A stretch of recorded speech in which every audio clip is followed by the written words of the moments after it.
నమస్కారం సార్. కేసుల్లో ఎఫ్ఐఆర్లు ఫైల్ అయ్యున్నటువంటి కేసుల్ని నీరుగార్చేటటువంటి ప్రయత్నం జరుగుతున్నట్టుగా మనకు స్పష్టంగా కనపడుతూ ఉంది. అన్ని ఆధారాలతోటి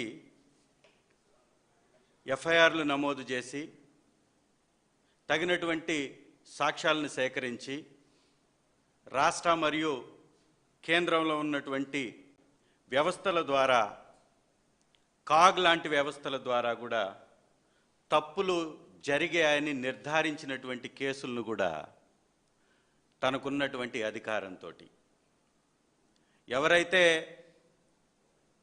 అధికారులు కంప్లైంట్ చేశారో వాళ్ళనే బెదిరించి వాళ్ళతోటే కేసులను విత్డ్రా చేయించుకుంటూ చీకట్లో నిబంధనలకు తూట్లు పొడుస్తున్నట్టుగా ప్రతి వ్యవహారాన్ని కూడా చక్కదిద్దేటటువంటి కార్యక్రమం చేసుకుంటూ ఉన్నారు. ఈ దేశంలోనే చంద్రబాబు నాయుడు గారు రిచెస్ట్ ముఖ్యమంత్రి. అదేవిధంగా దాని వెనుకున్నటువంటి భాగోతం అత్యధిక కేసులు కలిగినటువంటి ముఖ్యమంత్రి, నేరారోపణలు కలిగినటువంటి ముఖ్యమంత్రి. ఏలేరు కేసు నుండి తీసుకుంటే నోటుకు కోట్లు ఇచ్చే కేసు వరకు అన్ని ఆధారాలతో దొరికినటువంటి వ్యక్తి. ఒకటా రెండా 2014-19 కాలంలో ఈ రాష్ట్రంలో దాదాపుగా 4380 లిక్కర్ షాప్స్ ఉండేది.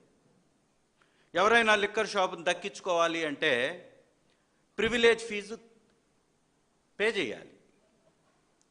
చంద్రబాబు నాయుడు గారు అధికారాన్ని ఉపయోగించుకోవాలనుకున్నాడు.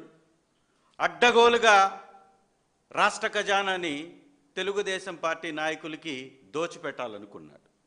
తద్వారా తన ప్రభుత్వంలోని పెద్దలకి వెనక వైపు నుంచి వచ్చేటటువంటి ముడుపులకి ఆశపడ్డట్టుగా ఈ ప్రివిలేజ్ ఫీజుని తీసేసి వేల కోట్ల రూపాయల ప్రభుత్వ ఖజానాకి గండి కొట్టారు. మరి దీనికి ఏమన్నా క్యాబినెట్ అనుమతి ఉందా అంటే లేనే లేదు. 3 సార్లు చంద్రబాబు నాయుడు గారు సంతకాలు పెట్టారు ఏకంగా. క్యాబినెట్ అనుమతి లేకపోవడాన్ని కాగ్ దుయ్యబట్టింది, తప్పుబట్టింది. దాదాపుగా వేల కోట్ల రూపాయలు ప్రజాసొమ్ము దుర్వినియోగమైంది, పక్కదారి పట్టింది.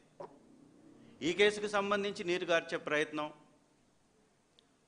Inner ring road, Amaravati inner ring road దాదాపు దక్షిణానికి 3 కిలోమీటర్లు జరిపేశారు. ఎందుకు జరిపారా అంటే లింగంనేని కుటుంబానికి సంబంధించిన ఆస్తులు ఉన్నాయి అక్కడ. హెరిటేజ్ ఫుడ్స్కి సంబంధించినటువంటి ఆస్తులు ఉన్నాయి. నారాయణకి సంబంధించినటువంటి ఆస్తులు ఉన్నాయి. అదేవిధంగా రామకృష్ణ హౌసింగ్ ప్రైవేట్ లిమిటెడ్కి సంబంధించినటువంటి ఆస్తులు ఉన్నాయి.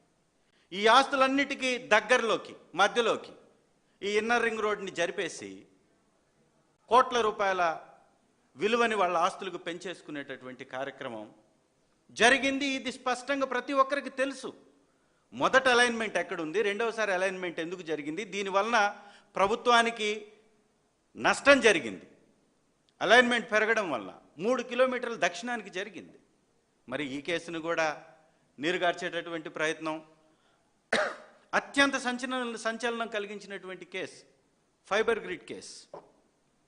ఫైబర్ నెట్లో ఆ రోజు ఎవరైతే హరికృష్ణ గారు, వేమూరి హరికృష్ణ గారు అత్యంత సన్నిహితుడు చంద్రబాబు నాయుడు గారికి. ఈ వ్యక్తి టెరాసాఫ్ట్ అనే కంపెనీలో ఉన్నతమైనటువంటి పదవిలో పనిచేసినటువంటి వ్యక్తి. ఆ టెరాసాఫ్ట్ అనే కంపెనీ ఇదే చంద్రబాబు నాయుడు గారు ప్రభుత్వం వచ్చిన తర్వాత 2015లో మే 11వ తారీఖు దాని మీద నిషేధం పెట్టారు, బ్యాన్ పెట్టారు. ఈ కంపెనీకి ఏ ఒక్క టెండర్ ఇవ్వకుండా బ్యాన్ పెట్టారు. ఆ కంపెనీలో పనిచేసినటువంటి వేమూరి హరికృష్ణని తీసుకొచ్చి ఫైబర్ నెట్ దానిలో డైరెక్టర్గా పెట్టేసుకొని 6 నెలల్లోనే, మే నుంచి ఆగస్టుకి 3 నెలలే, ఆగస్టు 6వ తారీఖున బ్యాన్ ఎత్తేస్తారు. బ్యాన్ ఎత్తేసి దాదాపు 321 కోట్ల రూపాయల అవకతవకలు జరిగినట్టుగా అప్పుడు నిర్ధారించారు. ఈ యొక్క వ్యవహారం జరగడం వల్ల సిఐడి 121 కోట్ల రూపాయలు అవినీతి జరిగిందని నిర్ధారించేసింది. ఆధారాలతో పట్టుబడ్డటువంటి కేసు ఇది. దీనిలో ముద్దాయిగా ఉందెవరు? సాక్షాత్తు చంద్రబాబు నాయుడు గారు, తెలుగుదేశం పార్టీలో ముఖ్యులు. మరి ఈ కేసుని నీరుగార్చేటటువంటి ప్రయత్నం. ఇంకొకటి అసైన్డ్ భూముల కుంభకోణం. పేదలు పట్టెడన్నం కోసం పొట్టబట్టుకొని ఆ పంటలు పండించుకొని బతికేటటువంటి రైతుల పొట్టలు కొట్టేటటువంటి పని. దాదాపు 4,339 కోట్ల రూపాయల డబ్బు విలువైనటువంటి ఆ భూసేకరిస్తే ప్రభుత్వం 4,239 కోట్లు వారికి ఇవ్వాలి. అలాంటి విలువ చేసేటటువంటి 1,072 ఎకరాల భూమిని తెలుగుదేశం నాయకులు కొట్టేశారు. రకరకాల విన్యాసాలు, వారిని భయపెడుతూ అసైన్డ్ భూములు తీసుకోబోము ఒకసారి, అసైన్డ్ భూములు మీరు ఇవ్వకపోతే లాగేసుకుంటామని మరొకసారి, అసైన్డ్ భూములకి ఎలాంటి చెల్లించము అని మరొకసారి బెదిరిస్తూ రకరకాల స్టేట్మెంట్లు ప్రభుత్వం నుంచి ఇప్పించి వాళ్ళని భయపెట్టి అరాకొర అర్ధకి పావలాకి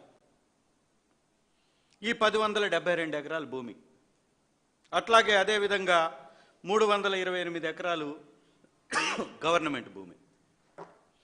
దాదాపు ఈ భూమి 5,000 కోట్లు, 5,000 కోట్ల రూపాయల అసైన్డ్ భూమి, ప్రభుత్వ భూముల్ని ఇదే తెలుగుదేశం పార్టీకి చెందినటువంటి ప్రభుత్వంలో ఉన్నటువంటి పెద్దలు, సాక్షాత్తు ముఖ్యమంత్రి గారు కూడా వారి కనుసన్నల్లోనే ఈ కార్యక్రమం జరిగిందని అప్పుడు సిఐడి నిర్ధారించింది. ఈ కేసుని నీరుగార్చేటటువంటి ప్రయత్నం. మరో కేసు పక్కన గుజరాత్లో స్కిల్ డెవలప్మెంట్కి సంబంధించింది. అతి తక్కువ ధరకి కార్పొరేట్ రెస్పాన్సిబిలిటీ కింద ఉచితంగా ఇస్తున్నట్టుగా మొదట చెప్పి దాదాపుగా 371 కోట్ల రూపాయలు నిబంధనల్ని ఉల్లంఘించి డిజిటెక్కి తరలించేశారు. వాళ్ళకు మంజూరు చేశారు. ఇది నిబంధనలకు విరుద్ధం అని అప్పుడు ఉన్నటువంటి అధికారులందరూ స్పష్టంగా తెలియజేశారు. ఒప్పుకోకపోతే 13 చోట్ల చంద్రబాబు నాయుడు గారే ముఖ్యమంత్రి స్థానంలో ఉన్నారు కాబట్టి 13 చోట్ల సంతకాలు నోట్లపై డబ్బును రిలీజ్ చేయించారు. ఇన్ని అక్రమాలు ఇవన్నీ కూడా స్పష్టంగా చంద్రబాబు నాయుడు గారి హయాంలో జరిగాయి. ఇవన్నీ ఆ రోజు ఉన్నటువంటి రాష్ట్రంలో ఉన్నటువంటి సిఐడి నిర్ధారించింది. కోర్టులో ప్రొడ్యూస్ చేశారు చంద్రబాబు నాయుడు గారిని. ఏకంగా కోర్టే యాక్సెప్ట్ చేసింది దీనిలో తప్పులు ఉన్నట్టుగా. వారు ఎలా రిలీజ్ అయ్యారండి? తప్పులు లేనట్టు కోర్టు ఏమైనా రిలీజ్ చేసిందా? చంద్రబాబు నాయుడు గారు మీరు అసలు ఎలా రిలీజ్ అయ్యారు? అనారోగ్య సమస్యలు చెప్పి కాదా, అనారోగ్య కారణాలు చెప్పి కాదా బెయిల్ తీసుకుంది? మరి వాళ్ళ బెయిల్లో ఉన్నటువంటి నిబంధనలన్నిటిని ఉల్లంఘించి ఈ కేసులన్నిటి మీద అధికారం చలాయిస్తూ అధికారుల్ని భయపెడుతూ ఒక రకంగా గుండాయిజమే ఇది. అధికారంలో ఉండి గుండాయిజం చలాయిస్తున్నట్టే వ్యవస్థల మీద, సంస్థల మీద ఒక రౌడీయిజం చేయడమే. మీరు కానీ కేసులు విత్డ్రా చేసుకోకపోతే, మీరు కానీ కేసుల్ని మూయించే విధంగా ప్రయత్నం చేయకపోతే మీ మీద ఖచ్చితంగా చర్యలు ఉంటాయని భయపెట్టి ఈ కేసులన్నీ తప్పించుకునేటటువంటి ప్రయత్నం. ఒకవైపున పవన్ కళ్యాణ్ గారు నేను ప్రశ్నిస్తానని పార్టీ పెట్టాడు. క్షమించాలి, నేను ప్రశ్నిస్తానని పార్టీ పెట్టాడు. ఇవాళ ప్రశ్నిస్తున్నటువంటి మాపై కేసులు పెట్టిస్తున్నాడు. తను ప్రశ్నించకపోగా ప్రశ్నిస్తున్నటువంటి మాపై కేసులు పెట్టిస్తున్నాడు. ఏమన్నా మాట్లాడితే నేను ముఖ్యమంత్రిని కాదు అంటాడు. నువ్వు ముఖ్యమంత్రి కానప్పుడు, వ్యవస్థల్లో జరిగేటటువంటి తప్పిదాలని మాట్లాడలేనప్పుడు, చంద్రబాబు నాయుడు గారి అవినీతి భాగోతం చిట్టా మీకు తెలిసి మీరు అనేక సభల్లో మాట్లాడింది వాస్తవమైనప్పుడు, మీ ప్రభుత్వంలో ఉన్నటువంటి పెద్దల యొక్క ఒత్తిడితో ఈ కేసులన్నీ నీరు గారిపోతా ఉంటే ఎప్పుడు ప్రశ్నిస్తావు? రాష్ట్రంలో ఉన్నటువంటి రైతులకు అన్యాయం జరిగితే ప్రశ్నించలేవు. నేను ముఖ్యమంత్రిని కాదని ఒకసారి అంటావు, నేను హోంమంత్రిని కాదని ఒకసారి అంటావు. మరి ఏమీ కానప్పుడు నీ ఫోటోలు ఎందుకు ప్రభుత్వ భవనాలలో? నువ్వేమీ చేయలేనప్పుడు నీ పర్యటనలు ఎందుకు? దానికి హెలికాప్టర్లు ఎందుకు? దానికి ఖర్చు ఎందుకు? నీ వల్ల ఉపయోగం లేనప్పుడు, నీ వల్ల దమ్మిడి ఆదాయం లేనప్పుడు, నువ్వు ఏ వ్యవహారంలో మాట్లాడలేనప్పుడు, నువ్వు ఎవరిని ప్రశ్నించలేనప్పుడు ప్రశ్నిస్తానని పెట్టినటువంటి పార్టీ ఎందుకు? ఇంత దుర్మార్గం చేస్తూ, ఇంత అవినీతికి పాల్పడుతూ, కాగ్ లాంటి వ్యవస్థలు తప్పుబట్టినటువంటి కేసుల్ని నీరుగారుస్తుంటే మాట్లాడవా? మాట్లాడాల్సినటువంటి బాధ్యత లేదా? చంద్రబాబు నాయుడు గారి మీద కేసులన్నీ ఎత్తివేస్తుంటే, ఎవరైతే అధికారులు గతంలో 2014 నుంచి 19 వరకు తప్పులు చేశారనే వారిపై చర్యలు తీసుకున్నారు, అదే అధికారులను తీసుకొచ్చుకొని వాళ్ళ ప్రభుత్వంలో పనిచేయించుకుంటూ ఉంటే మాట్లాడలేనటువంటి మీరు ఈ రాష్ట్రానికి డిప్యూటీ ముఖ్యమంత్రిగా అవసరమా? ఎంత అవినీతి, ఎంత దుర్మార్గం, ఎంత అరాచకం! ఒకవైపున నకిలీ మద్యాన్ని అమ్ముతూ ఉంటారు, తయారు చేస్తుంటారు, విచ్చలవిడిగా అమ్మకాలు చేస్తుంటారు. బయటపెట్టినటువంటి వ్యక్తి మీద తీసుకెళ్లి కేసులు పెట్టి జైల్లో పెట్టి వాళ్ళ మీద చర్యలు అంటారు. ఇంకొక వైపున 270 రూపాయలకి 2014 నుంచి 19 వరకు నెయ్యిని మీరు కొని అనేక సందర్భాల్లో అది రిజెక్ట్ అయ్యి అనేక శాంపిల్స్ని వెనక్కి పంపించి ఆ తర్వాత మా ప్రభుత్వం వస్తే 300 పైచిలకు రేటు చెల్లించి అన్ని నిబంధనలకు అనుకూలంగా నెయ్యిని తీసుకొని తిరుమల తిరుపతిలో పవిత్రతను పెంచుతూ ప్రత్యేకంగా నెయ్యి తీసుకోవడానికి ఒక గోశాలను నిర్మించారు వైవి సుబ్బారెడ్డి గారు. తిరుపతిలో సుబ్బారెడ్డి గారు వెళ్ళిన తర్వాత ఒక గోశాలని ప్రత్యేకంగా స్వామివారికి అర్చన కోసం, పవిత్రమైనటువంటి కార్యక్రమాలు చేయడం కోసం పెట్టించి అక్కడి నుంచి నెయ్యిని తీసుకున్నటువంటి వ్యక్తి. మరి 270 రూపాయలు నెయ్యిది చెల్లించిన తెలుగుదేశం పార్టీ 330 రూపాయల పైన వైఎస్ఆర్ కాంగ్రెస్ పార్టీ చెల్లిస్తే 330కి అసలు నెయ్యి ఎక్కడి నుంచి వస్తుంది? 1000 రూపాయలకి తక్కువైతే నెయ్యి రాదు, ఇదంతా కల్తీ అన్నారు.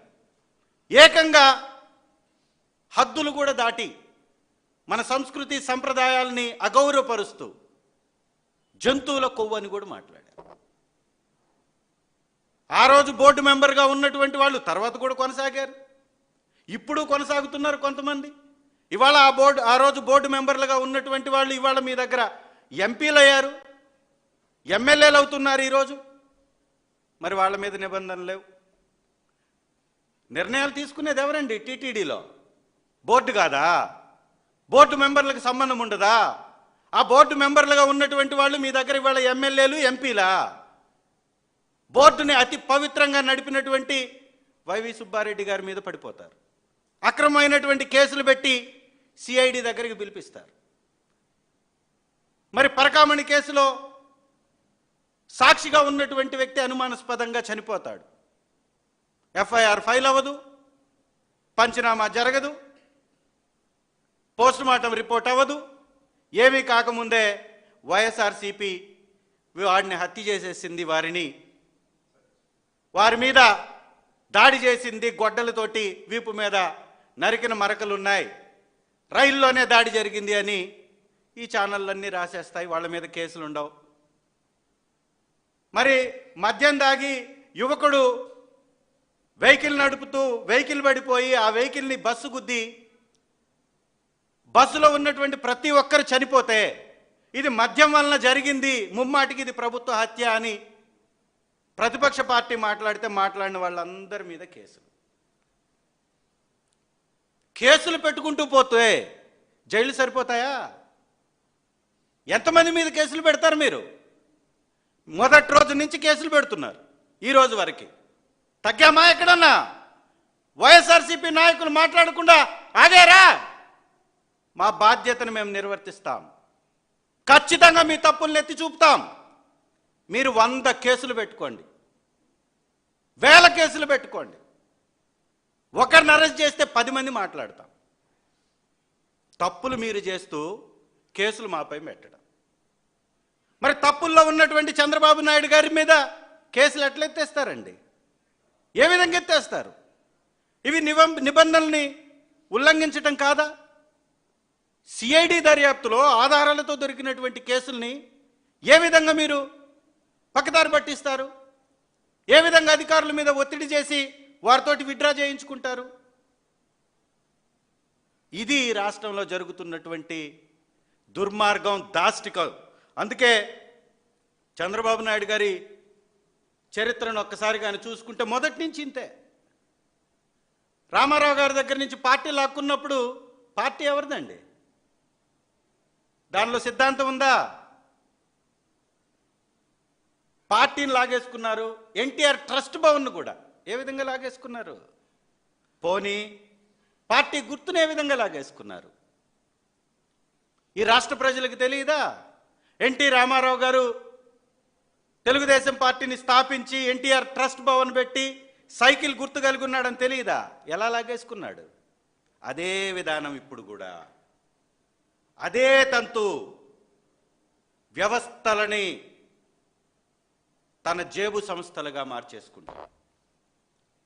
వ్యవస్థలని, దానిలో ఉన్న అధికారుల్ని తన అధికార పెత్తనంతో మార్చేసుకుంటాడు. ఈ విధంగా చేయడం అనేది అత్యంత దుర్మార్గం. ఇది ప్రజాస్వామ్యవాదులు తీవ్రంగా ఖండించాలి. దాదాపుగా బెయిల్లో షరతులు పెట్టారు.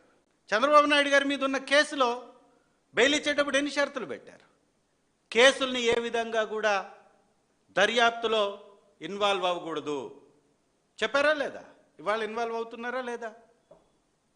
లేకపోతే ఇవన్నీ కేసులు ఎలా వెళ్ళిపోతున్నాయి? ఆ రోజు ఉన్నది అదే వ్యవస్థ, సిఐడి వ్యవస్థ. ఈ రోజు ఉన్నది అదే వ్యవస్థ. ఆ రోజునున్నటువంటి వ్యవస్థలే ఈరోజు పనిచేస్తున్నాయి. ఆ రోజు తప్పు అనిపించింది, ఇవాళ ఒప్పు ఎట్లా అవుతుంది? ఏ విధంగా అవుతుంది? మీ ఒత్తిడి లేకపోతే ఏ విధంగా అవుతుంది? ఒకటా రెండా? ఎంత భయంకరమైనటువంటి అవినీతి! పక్క రాష్ట్రంలో 600 కోట్లతోటి అసెంబ్లీ, శాసనసభ, సెక్రటరియేట్ ఇవన్నీ కడితే ఇక్కడ మాత్రం వేల కోట్ల రూపాయలు. ఒక టెంపరవరీ భవనాలు కట్టడానికి 8,000 కోట్ల పైచిలుకు ఖర్చు. ఒక రోడ్డు వేయడానికి నేషనల్ హైవే దేశవ్యాప్తంగా చేసేటటువంటి ఖర్చుతోటి 10 రెట్లు పెంచివ్వడం. అదే రకమైనటువంటి మరొక భాగవతం మా నియోజకవర్గంలో కూడా తెరలేపారు. మా నియోజకవర్గానికి మణిహారంగా, సంజీవినిగా చెప్పుకునేటటువంటి వెలుగొండ ప్రాజెక్టులో కూడా అవినీతికి తెరలేపేశారు. దాదాపు 2004లో శ్రీ వైఎస్ రాజశేఖర రెడ్డి గారు ఆ రోజు జలయజ్ఞంలో భాగంగా వెలుగొండ ప్రాజెక్టుకి శంకుస్థాపన చేసి దాదాపు 3,600 కోట్ల రూపాయలు వెచ్చించి వెలుగొండ ప్రాజెక్టులో అన్ని అనుమతుల్ని తీసుకొచ్చి ప్రాజెక్ట్ స్టార్ట్ చేశారు. చంద్రబాబు నాయుడు గారు 95లో కొబ్బరికాయ కొట్టాడు. మళ్ళీ 2004 దాకా 9 సంవత్సరాలు తిరిగి చూడలా. పెద్ద మనిషి. అదేమనంటే నేను విజనరీని అంటారు. గుక్కెడ నీళ్ల కోసం 75 సంవత్సరాల స్వతంత్రం తర్వాత కూడా గొంతెండుతున్నటువంటి ప్రాంతం ఏదన్నా ఉంది అంటే పశ్చిమ ప్రకాశం. పశ్చిమ ప్రకాశానికి తాగడానికి నీళ్లు లేవు, పండించుకోవడానికి పంటలకు నీళ్లు లేవు. ఏమాత్రం వనరులు లేనటువంటి ప్రాంతం, ఏమాత్రం ఆర్థిక పుష్టి లేనటువంటి ప్రాంతం. ఆ ప్రాంతానికి ఒకే ఒక్క మార్గం వెలుగొండ అనేటటువంటి రిజర్వాయర్. 53 టీఎంసీలు శ్రీశైలం నుంచి నీటిని ఎత్తిపోసి ప్రజలకు అందించాలని వైఎస్ రాజశేఖర రెడ్డి గారు ఆ రోజు ప్రయత్నం చేశారు. తర్వాత జగన్మోహన్ రెడ్డి గారు దాదాపుగా 1,100 కోట్ల రూపాయలు వెచ్చించి శ్రీశైలం నుంచి వాటర్ తరలించేటటువంటి పైప్ లైన్స్ వేయించారు. వైఎస్ఆర్ గారి కుటుంబం ఏమో నీళ్లను తీసుకొచ్చి శ్రీశైలం నుంచి ఎత్తిపోసి వెలుగొండ ప్రాజెక్ట్ని నింపాలి అనుకుంటే వీళ్ళు ఫుల్గా డబ్బుని ఎత్తిపోసుకుంటున్నారు. R&R ప్యాకేజీల్లో 20,000 ఇస్తే తప్ప R&R ప్యాకేజీ అందించము అని తెలుగుదేశం కింద స్థాయి నాయకులు అంటూ ఉంటే, నీళ్ళు ఎత్తిపోయాలి అని శ్రీశైలం నుంచి వాటర్ తీసుకొచ్చి వెలుగొండను నింపాలని వైఎస్ఆర్ కుటుంబం అనుకుంటే వీళ్ళు నిధులు ఎత్తుకెళ్ళిపోతున్నారు, నిధులు కొల్లగొట్టేస్తున్నారు. ఏదైతే కొత్తగా అక్టోబర్ 1 తారీఖు ఒక టెండర్ పిలిచారు, దెబ్బతిన్నటువంటి ఆ ఫీడర్ కెనాల్లో ఉన్నటువంటి పనులు, లైనింగ్ వర్కులకు సంబంధించినటువంటి కొన్ని పెండింగ్ వర్క్స్ దాదాపు 370 కోట్ల ఎస్టిమేషన్ తోటి ఆ టెండర్ని పిలవాలి. సహజంగా ఎక్కడైనా ఏం జరుగుతుంది, ఈపీసీ పద్ధతి ద్వారా టెండర్ ప్రక్రియ ముగుస్తుంది. ఈపీసీ అంటే ఇంజనీరింగ్, ప్రొక్యూర్మెంట్, కన్స్ట్రక్షన్. ఈపీసీ పద్ధతి ద్వారా జరగాల్సినటువంటి ఈ టెండరింగ్ ఏం జరుగుతుందో తెలుసా? ఎన్పిసి పద్ధతి ద్వారా జరుగుతుంది. ఎన్పిసి అంటే ఏంటో తెలుసా? నారావారి, పవన్ కళ్యాణ్ కరప్షన్. ఈ ఎన్పిసి పద్ధతి ద్వారా ఈ మాట్లాడడానికి కారణం ఏంటో తెలుసా? 370 కోట్ల రూపాయల ఎస్టిమేషన్ తోటి ఇయ్యాల్సినటువంటి ఈ టెండర్ ఇచ్చింది ఎంతో తెలుసా? 384 కోట్ల పైచిలుకు, దాదాపు 4.59% అదనంగా ఇచ్చారు. ఈ టెండర్ని పిలిచారు. ఎందుకు ఇస్తారండి? 17 కోట్ల రూపాయలు అదనంగా ఎందుకు ఇస్తారు? పోనీ ఇచ్చినటువంటి కంపెనీకి ఎలిజిబిలిటీ ఉందా అంటే ఆ కంపెనీకి ఎలిజిబిలిటీ లేదు. ఆ కంపెనీ పేరు కేఎంవి కంపెనీ. సహజంగా ఈ కంపెనీకి టెండర్ ఇవ్వాలంటే 2014 నుంచి 25 వరకు కనీసం 148 కోట్ల రూపాయలు ఇలాంటి పనులు చేసి డైరెక్ట్ కాంట్రాక్టర్గా ఉండినటువంటి కంపెనీకి మాత్రమే ఈ టెండర్ ఇవ్వాలి. కానీ ఈ కంపెనీకి అలాంటి అనుభవము లేదు, చేసినటువంటి రికార్డ్ లేదు. మరి ఏ విధంగా ఈ కంపెనీకి మీరు ఈ టెండర్ ఇచ్చారు? ఈ కంపెనీకి ఇవ్వాల్సినటువంటి అవసరం ఏంది? 370 కోట్లకి ఇవ్వాల్సినటువంటి టెండర్ని 380 కోట్ల పైచీలకు మీరు ఎందుకు ఇవ్వాల్సి వచ్చింది? ఎందుకు అంటే తన బినామీలుగా ఉండేటటువంటి జేడీఆర్ అనేటటువంటి తనకు అత్యంత సన్నిహితమైనటువంటి కంపెనీకి ఈ కేఎంసి అనే కంపెనీతోటి జేవీ కుదర్చాలి, జాయింట్ వెంచర్గా ఇవ్వాలి. ఈ కేఎంవి కంపెనీ కానీ ఈ టెండర్ వర్క్ ఇస్తే ఈ జేడీఆర్ అనేటటువంటి కంపెనీకి జాయింట్ వెంచర్గా అవకాశం ఇస్తారు. 17 కోట్ల రూపాయలు అదనంగా ప్రభుత్వ సొమ్ముని, పేదల సొమ్ముని, పేదలు కట్టేటటువంటి ట్యాక్స్ సొమ్ముని అడ్డగోలుగా తీసుకెళ్ళి ఇచ్చేశారు. ఇవాళ ఏమన్నా మాట్లాడితే పశ్చిమ ప్రకాశం ప్రాంత తెలుగుదేశం పార్టీ నాయకులు మార్కాపురం జిల్లాని ఇచ్చేశారంటారు. ఏముంది మార్కాపురం జిల్లాలో మీరు ఇచ్చినటువంటి ఈరోజు?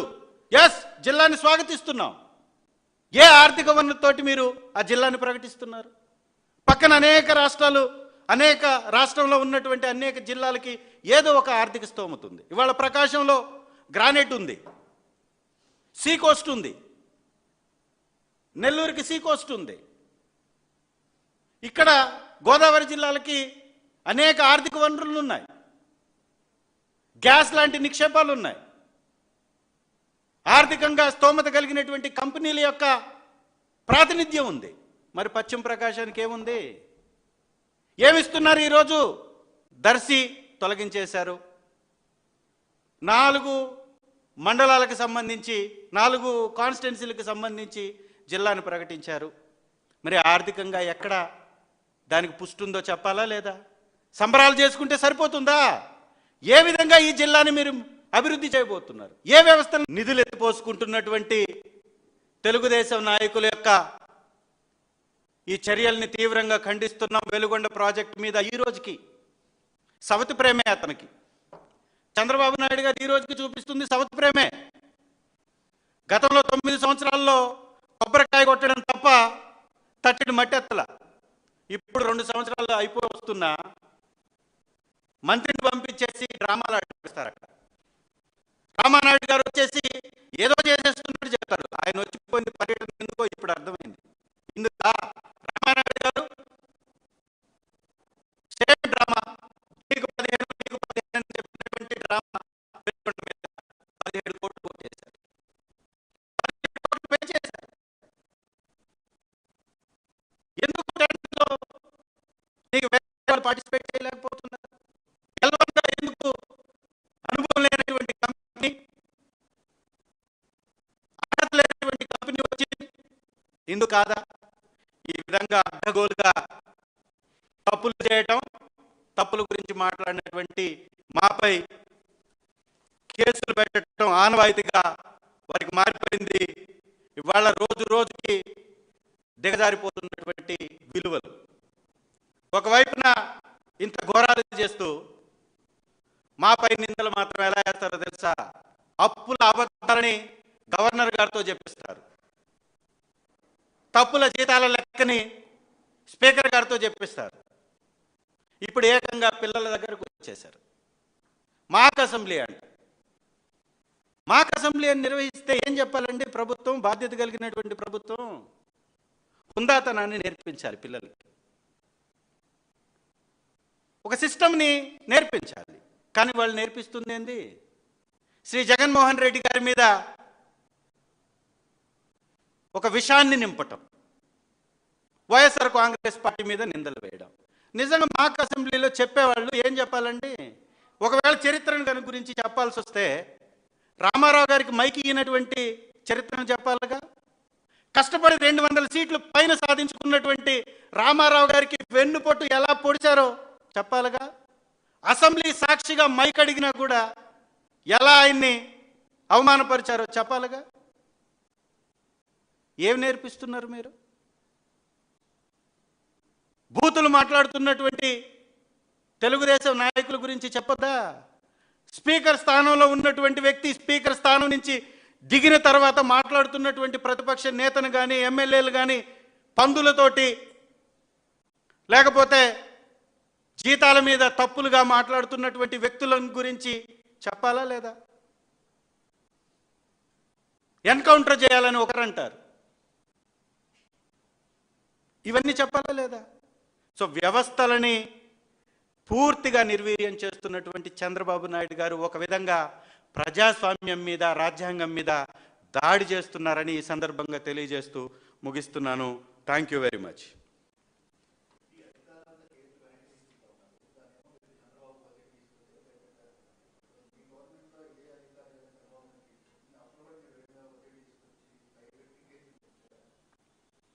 చాలా మంచి ప్రశ్న అడిగారు సార్ మీరు. మా హయాంలో ఏపీ పోలీసు వ్యవస్థ యొక్క నంబరు ర్యాంకింగ్ 36లో లేదు, ఇవాళ 36లో ఉంది. ఇంకా కింద పడిపోవడానికి కూడా ఏమీ లేదు, అదే చిట్ట చివరి స్థానం.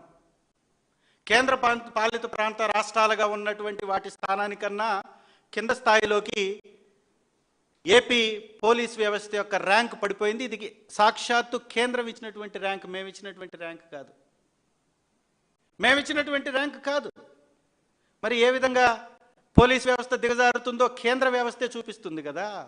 దానిలో ఒక పదాన్ని మీరు గమనించాలి. 4 విభాగాలుగా ర్యాంకింగ్స్ ఇచ్చారు. ఒక ర్యాంకింగ్ సమాచారం మీద.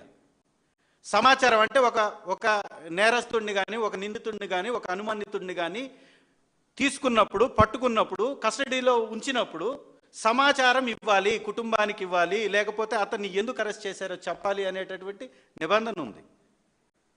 అది పాటించట్లేదు అని చెప్పే విధంగా ఆ యొక్క విభాగంలో 0 మార్కులు ఆంధ్ర రాష్ట్ర పోలీస్ శాఖకి. ఇది వాస్తవం కాదా? ఇది వాస్తవం కదా?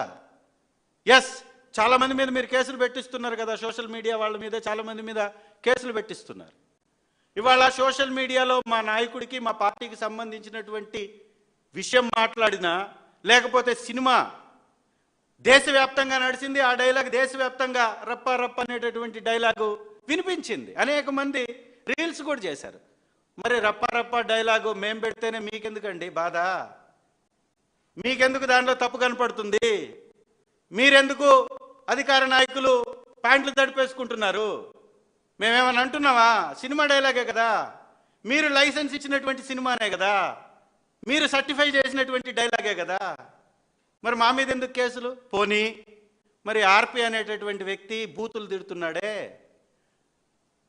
ఆడవాళ్ళని శాసన సభలో లక్షల మంది ఓట్లేసి పంపించినటువంటి మాజీ ఎమ్మెల్యేలని పందులతో పోల్చి మాట్లాడుతున్నాడు కదా, ఇప్పుడున్నటువంటి వైసీపీ నాయకుల్ని బూతులతో తిడుతున్నాడు కదా, అతనికి నువ్వు ముఖ్యమంత్రి స్థానంలో ఉన్నటువంటి వ్యక్తివి కేక్ కట్ చేపించి అతను పుట్టినరోజు చేసి కేక్ తినిపిస్తున్నావు అంటే ఏం మెసేజ్ ఇస్తున్నారు మీరు? మేము మాట్లాడితే ప్రతిపక్ష పార్టీ యొక్క బాధ్యతను నిర్వర్తిస్తే, ప్రతిపక్షం యొక్క పాత్రను పోషిస్తే మాపై కేసులా?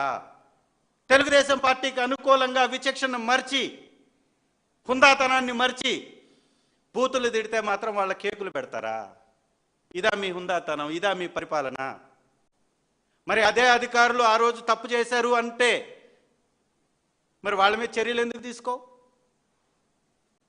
ఎస్, అనేక వ్యవస్థల నుంచి కోట్ల రూపాయలు చేతులు మారాయని ఆధారాలు ఉన్నాయి కదా, 13 సంతకాలు మీరు పెట్టినట్టుగా రికార్డు ఉంది కదా, లిక్కర్కి సంబంధించినటువంటి ఈ యొక్క నేను చెప్పినటువంటి అంశాలలో రికార్డ్స్ కదా ఇవన్నీ. ఫీజు తీసేసింది వాస్తవం కదా, క్యాబినెట్ ఆమోదం లేనిది వాస్తవం కదా, ఫైబర్ నెట్ దానికి సంబంధించి హరికృష్ణ అనేటటువంటి వ్యక్తి టెరాసాఫ్ట్ అనే కంపెనీ ఎంప్లాయ్ అనేది నిజం కదా, అతను డైరెక్టర్ అయింది నిజం కదా, స్కిల్ డెవలప్మెంట్కి సంబంధించినటువంటి కుంభకోణంలో డబ్బులు చేతులు మారాయని నిర్ధారించింది ప్రభుత్వ రాష్ట్ర వ్యవస్థలే కదా, మరి ఇవన్నీ తప్పులు ఎలాయే? కాబట్టి ఇది ప్రజలందరూ కూడా గమనించాలి.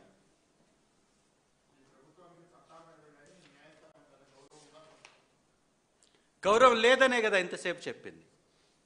గౌరవం లేదు, రాజ్యాంగం అంటే గౌరవం లేదు, రాజ్యాంగం బదులు రెడ్ బుక్ని మేము ఆచరిస్తున్నామని పబ్లిక్ వేదికల మీదే చెప్తున్నారు కదా. ఎర్ర బుక్ ఎందుకండి? రెడ్ దేనికి సూచన?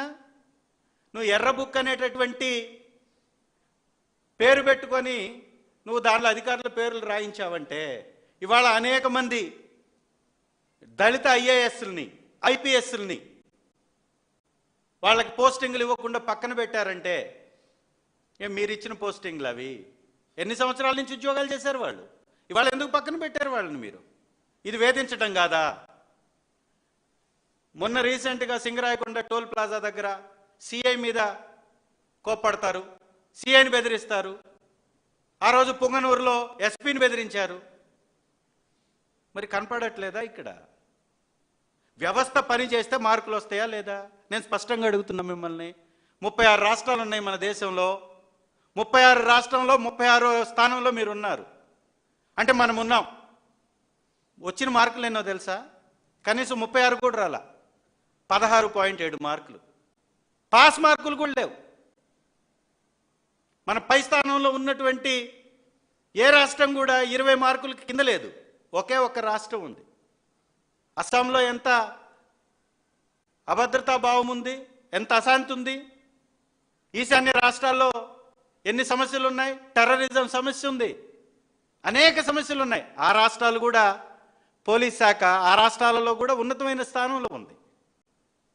బీహార్ని తలదన్నిందండి. ఏకంగా ఇంకొక ఎగ్జాంపుల్ చెప్తా. పనికి ఏదైతే ఎంప్లాయ్మెంట్ ఇవ్వాలో పనికి ఆహార పథకం కింద 18 లక్షల మందిని తీసేసినటువంటి రాష్ట్రం ఏకైక రాష్ట్రం ఆంధ్ర రాష్ట్రం. బీహార్లో ఎంతమందిని తీసేశారో తెలుసా? కేవలం 96,000 మందిని. మన రాష్ట్రంలో మాత్రం దాదాపు 18 లక్షల మందిని తీసేశారు. జాతీయ రోజ్గార్ కింద వారికి ఏదో పని కల్పించడం కింద పెట్టేటటువంటి స్కీమ్లో 18 లక్షల మందిని ఎలా తొలగిస్తారు మీరు? ఎవరు వీళ్ళంతా అంటే వైఎస్ఆర్ కాంగ్రెస్ పార్టీకి ఓటేసినటువంటి వాళ్ళు, సానుభూతి పరులు. మరి ఇంత వివక్ష కనపడుతూ ఉంటే, పోలీసులు అడ్డుకోకపోతే, వ్యవస్థలు అడ్డుకోకపోతే